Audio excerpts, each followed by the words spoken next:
तो इसमें हजरत मौला अली करमल्लाहु वजहुल करीम से मरवी है कि हुजूर सल्लल्लाहु अलैहि वसल्लम ने इरशाद फरमाया कि जब 15 शाबान की शब आए, यानी रात आए, तो रात में क़याम यानी इबादत करो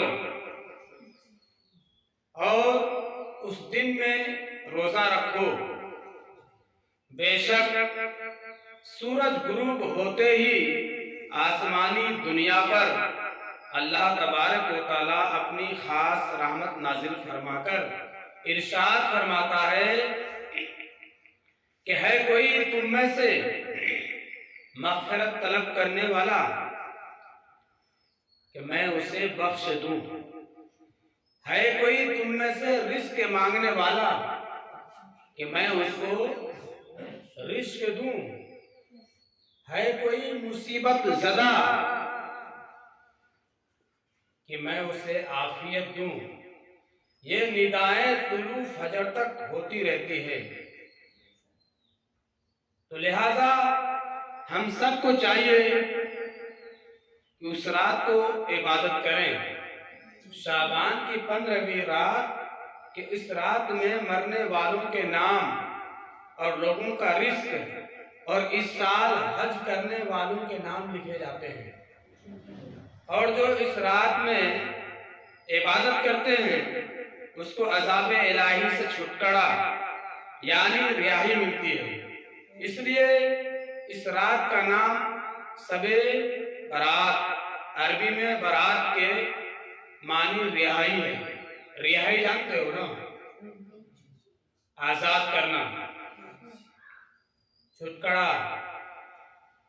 तो इसी बात पर यानी ये रात रिहाई की रात है।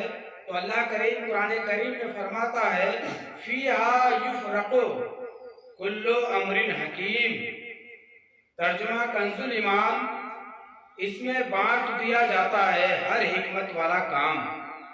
इस रात को जमजम के कुएं में पानी बढ़ा दिया जाता है। इस रात हक ताला की रहमतें बहुत ज्यादा उतरती हैं। इस रात को गुनाह में गुजारना बड़ी महरूम की बात है। इसी तरीके से मैं कहना चाहूँगा कि इस रात में कुछ नफल नमाजें हैं। वो नमाज हम और आप कैसे अदा करें, कौन कौन सी नमाजें हैं, क्योंकि इस रात को जब हम क़याम करेंगे, नफल नमाजों में बहुत ऐसी नमाजें हैं जो हम और आप सब पढ़ सकते हैं। हम तहज्जुद की भी नमाज पढ़ सकते हैं, सलातुत तस्बीह की भी पढ़ सकते हैं। इस तरीके की बहुत सारी नमाजें हैं, लेकिन उनमें से कुछ नमाजों के बारे में तज़किरा कर रहा हूँ कि 2 रकात नफल है।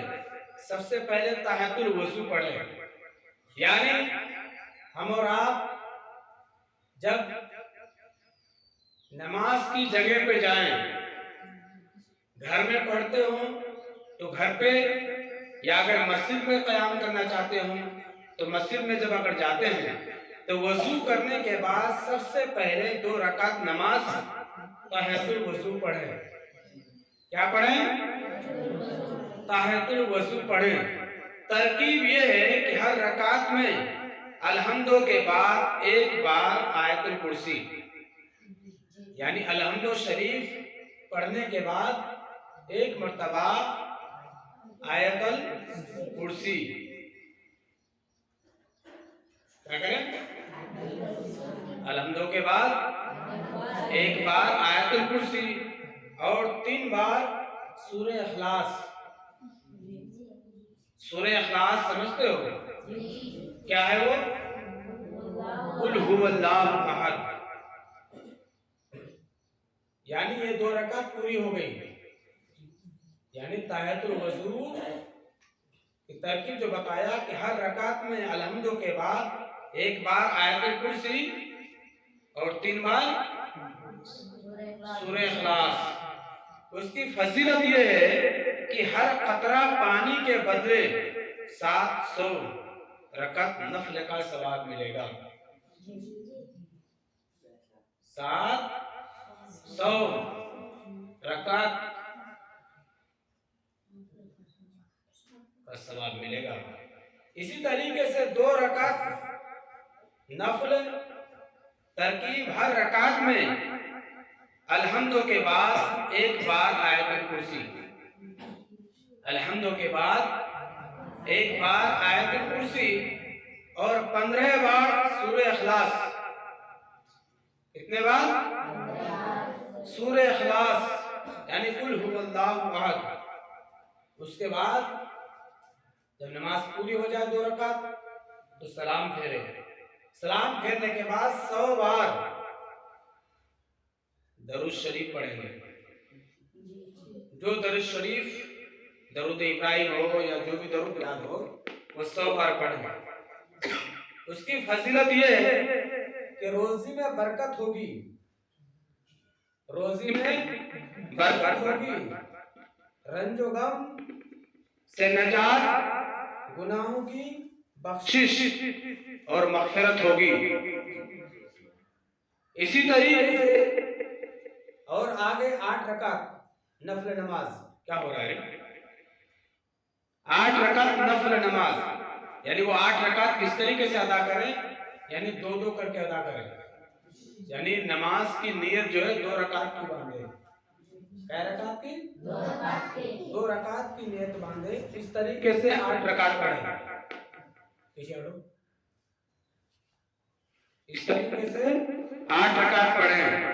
तरकीब ये है कि हर रकात में अलहम्दो के बाद 5 बार सूरह इखलास। ये सूरह इखलास यानी इन नमाजों के बारे में इस वजह से मैं बता रहा हूं कि बहुत सारे ऐसे हैं कि जिसको सिर्फ सूरह इखलास ही याद है। ये छोटी सूरत है, इसकी वजह से ज्यादातर लोगों को यह सूरत याद है। समझ रहे हैं? तो मैं समझता हूं कि यह सूरत जो है इंशाअल्लाह हर किसी को याद है।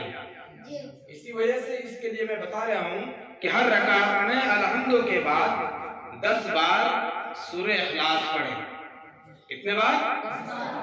10 बार सूरह इखलास पढ़ें। इस तरीके से हम और आप 12 रकात नमाज अदा करेंगे।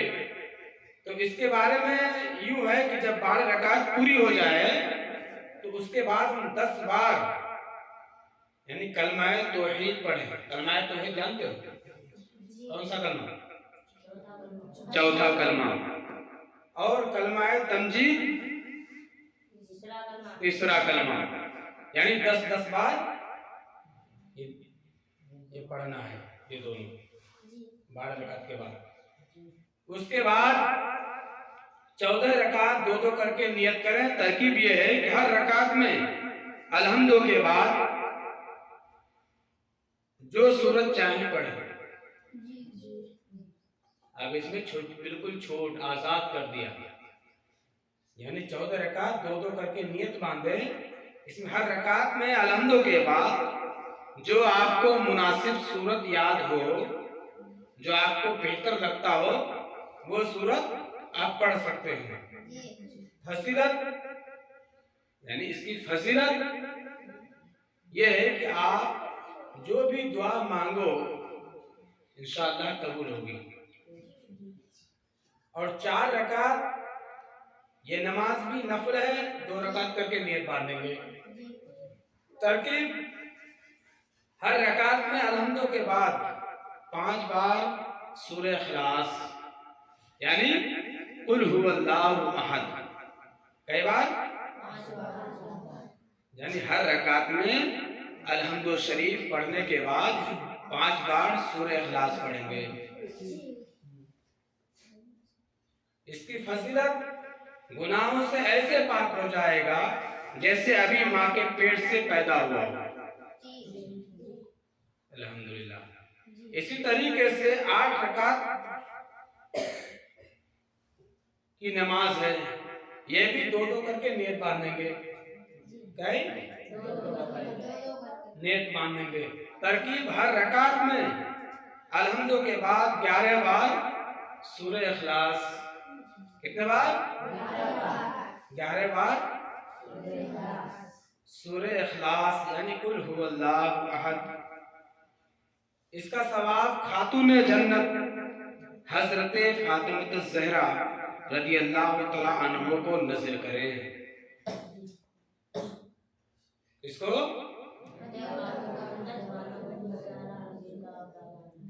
नज़र करें। इसके बाद इसकी फजीलत क्या है? फजीलत यह है कि आप फरमाती हैं, यानी कौन? हजरत फातिमा। आप फरमाती हैं कि मैं उस नमाज पढ़ने वाले की शफाअत किए बिना जन्नत में कदम नहीं रखूंगी।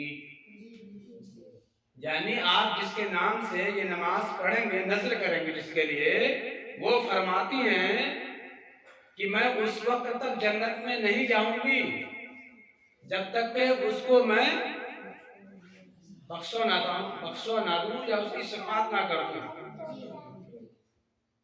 इसी तरीके से जब हम रात को क़याम करेंगे और उसी क़याम के दौरान शहरी का टाइम आएगा, हम और आप शहरी खाएंगे। शहरी खाने के बाद फिर सुबह का रोजा होगा। क्या होगा?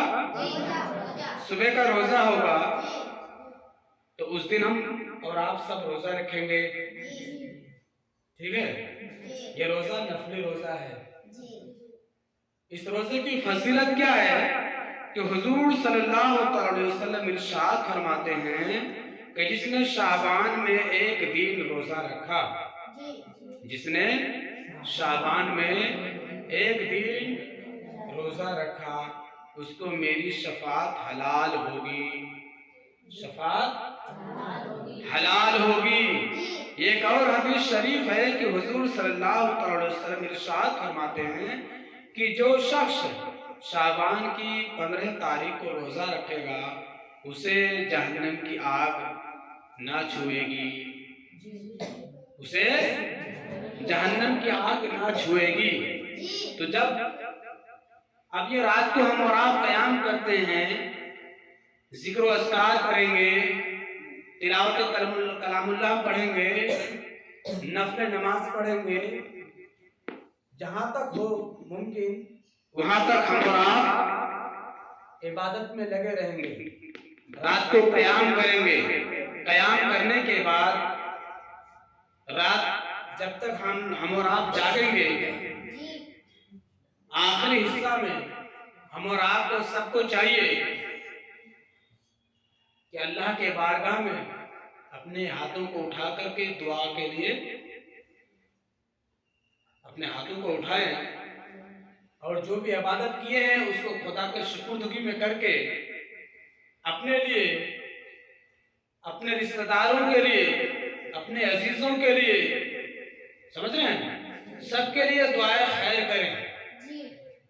दुआए खैर करें कि अल्लाह जो भी परेशान हाल है उसको परेशानी से छुटकारा दिला दे। समझ रहे हैं? जैसे हम परेशान हैं, या अल्लाह हमको परेशानी से छुटकारा दिला दे, हमारे वसीले में बरकत अता फरमा दे। समझ रहे हैं ना? हमको गुनाहों से मैं माफी मांगता हूँ, या अल्लाह मुझे माफ कर दे, मैं दोबारा ऐसा गुनाह नहीं करूंगा। जो हमसे जाने अनजाने में गुनाह हो गया है, या अल्लाह उसको अपने हबीब के सदके माफ अता फरमा, मैं तौबा करता हूँ, दोबारा ऐसे गुनाह मैं नहीं करूंगा। समझ रहे हैं? इस तरीके से अल्लाह के बारगाह में गिरिया उतारी करो, रो। अल्लाह तबारक व तआला माफ करने वाला है। इसी तरीके से जो हमारे अहले खानदान में से जो गुजर गए हैं उसके लिए दुआ खैर करें। अब हम और आपको सबको नाम तो याद है नहीं, तो उसमें कुल मुस्लिमीन और कुल मुस्लिमात, कुल मोमिनीन और मोमिनात, यानी इसमें सब आ जाएंगे। और जिनके नाम याद है, जैसे अजदाद में, भाईचारगी में, चाचा में, रिश्तेदार में, अगर नाम याद हो तो नाम भी ले लिया करें। उनके खास तौर से उसके नाम से सारे सवाब कर दिया करें कि आप की दुआओं के तुफैल से अल्लाह रब्बुल इज्जत उसकी भी मग़फ़िरत फरमाएगा और आपकी नेकियों में कमी नहीं होगी। आप अपनी दुआओं में जितने लोगों को शामिल करेंगे उतने ही ज्यादा आपके नेकियों में इजाफा होगा। उतनी ही ज्यादा आपकी नेकियों में इजाफा होगा। ये ना समझे कि हम अगर फला के लिए दुआ कर रहे हैं तो मेरी नेकी में इजाफा नहीं होगा, कम हो जाएगा। नहीं, इजाफा होगा। और हम और आप क्या करते हैं, शबे बारात के दिन हम और आप सब कब्रिस्तान जाते हैं। कब्रिस्तान क्यों जाते हैं? कब्रिस्तान जाने का मतलब ये होता है कि हम पूरे दिन अपने कारोबार में मशगूल रहते हैं, अपने परिवार में मशगूल रहते हैं, रिश्तेदारों में घूमते फिरते रहते हैं, अल्लाह को बहुत मुश्किल से हम और आप याद करते हैं। तो लिहाजा अगर किसी इसी शब बरात के बहाने से हम मगरिब की नमाज पढ़ने के बाद अगर कब्रिस्तान पहुंचते हैं, तो कब्रिस्तान जाने के बाद हमको ये दर्द मिलता है, ये दिमाग में ये बात आती है, या अल्लाह, कि जिसके पास मैं आज आया हूँ, जिस जगह पे मैं आज आया हूँ, जिसके सारे सवाब के लिए मैं आया हूँ, ये भी मेरी आखिरी मंजिल यही है, यही मेरी आखिरी मंजिल है। हमें भी एक दिन आना है। यानी इस चीज को लेकर मौत को याद करना, इस चीज को लेकर मौत को याद करना, कि मौत को जब याद करोगे दिल से, ऐसी जगह पे पहुंच के याद करोगे, तो आपके दिल में वो बात बैठेगी कि जो बंदा मेरे तेरे चलता फिरता था, खाता पीता था, बताओ आज इस जगह पर है जिसके लिए सारे सवाब के लिए आए हैं, इसको कोई पूछने वाला नहीं है। साल में एक मर्तबा हम ऐसी जगह पर पहुंचते हैं, खास तौर से अपने अजीज और क़रीब के दरमियान पहुंचते हैं और सलाम करते हैं, अस्सलामु अलैकुम या अहलल क़ुबूर। सलाम करने के बाद फिर हम और आप नमाज से आ जाते हैं, सलाम करने के बाद। लेकिन वो दर्द हमारे दिल में होता है, वो दिमाग में बसा होता है, तभी हम रात को जो है फिर इबादत में लगे जाते हैं। जब हम इबादत में लग जाते हैं तो दुनिया की सारी ख्यालात भूल जाते हैं, दुनिया में क्या हम करते हैं सब भूल जाते हैं, क्योंकि उस दर्द की जगह से भूल के आ रहे हैं, उस जगह से भूल के आ रहे हैं जिस जगह पे रोज जिसको चार आदमी कांधे पे लेकर पहुंचाता, दोबारा वो वापस नहीं आता है। ऐसी जगह पर जब जाके हम वापस आते हैं तो वो दर्द हमारे दिमाग में बैठ जाता है, जिसकी वजह से हम जब इबादत करते हैं तो उसमें बिल्कुल बहुत गहराई से उस इबादत को अदा कर रहे हैं, और उस वादे खदाबंदी में हम दुआ करते हैं कि या अल्लाह हमारे गुनाहों को माफ कर दे, हमारी खताओं को माफ कर दे, हमारे परेशानियों को माफ कर दे, दूर कर दे, हमारे रिस्क में बरकतें अता फरमा दे। यानी इस तरह तरह के कि हमारे दिल से जो है अंदरूनी जो चोट है वो बगैर कहे अपने आप, वो दर्द जिसको होता है ना, जिसको कहते नहीं कि दर्द बगैर चीखे बगैर बोले अपने आप निकल आता है। तो ऐसी रात हम और आपको नसीब हो रही है, तो हम और आपको चाहिए कि इस रात का हर तरीके से, इस रात को जो है हम और आप इबादत करके फैज़ याब हो।